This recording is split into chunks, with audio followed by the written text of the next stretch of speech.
1 October সকাল সকাল Bangladesh cricket বোর্ডে হাজির তামিম ইকবাল। হাতে কাগজ দেখেই আর বুঝার বাকি থাকে না, গুঞ্জন সত্যি করে নিজের মনোনয়ন প্রত্যাহার করতে হাজির হয়েছেন এই ওপেনার। তামিম ইকবাল সরে দাঁড়াবেন বিসিবি নির্বাচন থেকে, এমনটা শোনা যাচ্ছিল গতকাল থেকেই। সব অপেক্ষার অবসান ঘটিয়ে তিনি হাজির হয়েছেন বিসিবিতে।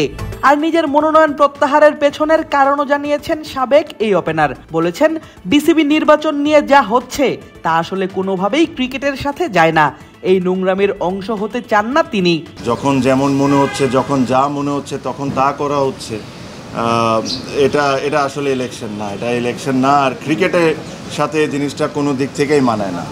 আপনারা আই এম শিওর যখন ইসি তালিকা দিবে যে আজকে কারা কারা উইথড্র করেছেন, তাদের নামগুলো আপনারা দেখলেই বুঝতে পারবেন যে তারা সবাই তাদের জায়গার থেকে হেভি ওয়েট, তাদের ভোট ব্যাঙ্কও ইটস ভেরি স্ট্রং।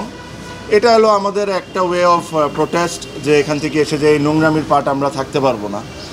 এখানে ধরেন বিভিন্ন ধরনের বিভিন্ন সময় অনেক ধরনের কথা বলা হয়েছে, but end of the day আমার কাছে মনে হয় যে এই নোংরামির সাথে আমরা কোনো দিক থেকে কোনোভাবে পার্ট রাখতে পারবো না। এখন যে কোনো ব্র্যান্ডের পুরাতন এসি বদলে নতুন ওয়ালটন এসিতে উপভোগ করুন 25% ছাড়।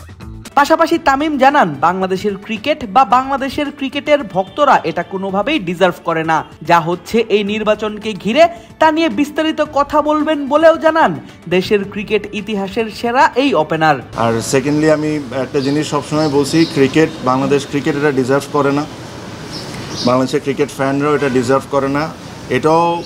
এটাও বলে রাখি, আমি জানি না কতজন স্বীকার করবেন কি করবেন না, বাট এখানে আরও অনেকেই আজকে উইথড্র করতেন। তাদেরকে বিভিন্নভাবে বিভিন্ন ওয়েতে বোঝানো হয়েছে বা চাপ সৃষ্টি করা হয়েছে, তাদেরকে করে সামাও থামানো হয়েছে। বাট এছাড়াও অনেকেই আজকে উইথড্র করতেন।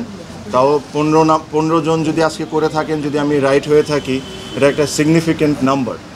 অলমোস্ট 50% আপনার উইথড্র করে নিয়েছে। সো আমি এই বিষয়ে কোনো এক সময় ডিটেলসে আপনাদের সাথে কথা বলবো যে কি হয়েছে কি হয় নাই। সবশেষে তামিম বলেন, এমনভাবে ইলেকশন করে যারাই জিতে আসুক না কেন, হেরে গেছে ক্রিকেট, এ নিয়ে কোনো সন্দেহ নেই। যারা বোর্ডে আছেন তারা যদি এভাবে করে ইলেকশন করতে চান, করতে পারেন, জিততেও পারেন, বাট আজকে ক্রিকেট 100% হেরে গেছে, এটা নিয়ে কোনো সন্দেহ নাই। আপনারা বলেন বড় গলায় যে বাংলাদেশে ফিক্সিং বন্ধ করা লাগবে, আগে ইলেকশনের ফিক্সিং বন্ধ করেন, পরে ক্রিকেটের ফিক্সিং বন্ধ করার চিন্তাটা করি।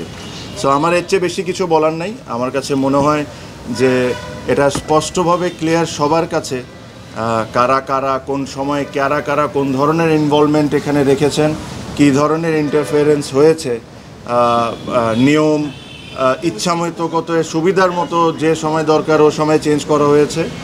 আর এর সাথে কারা কারা জড়িত একদম স্পষ্টভাবে ক্লিয়ার। আমি এর চেয়ে বেশি আর কোনো কথা বলবো না, বাট ইনশাল্লাহ ভবিষ্যতে আমি এটা নিয়ে অবশ্যই কথা বলবো। আমি আমার স্পিচ এই কথাই বলে শেষ করব যে এই ইলেকশন বাংলাদেশ ক্রিকেট বোর্ডের জন্য একটা কালো দাগ হয়ে গেল। আর এই ইলেকশনের পার্টের সাথে যারা আছে এরা আই এম শিওর তারাও বুঝতে পারেন যে ইলেকশনটা কোনো দিক থেকেই এটা একটা ইলেকশন ছিল না।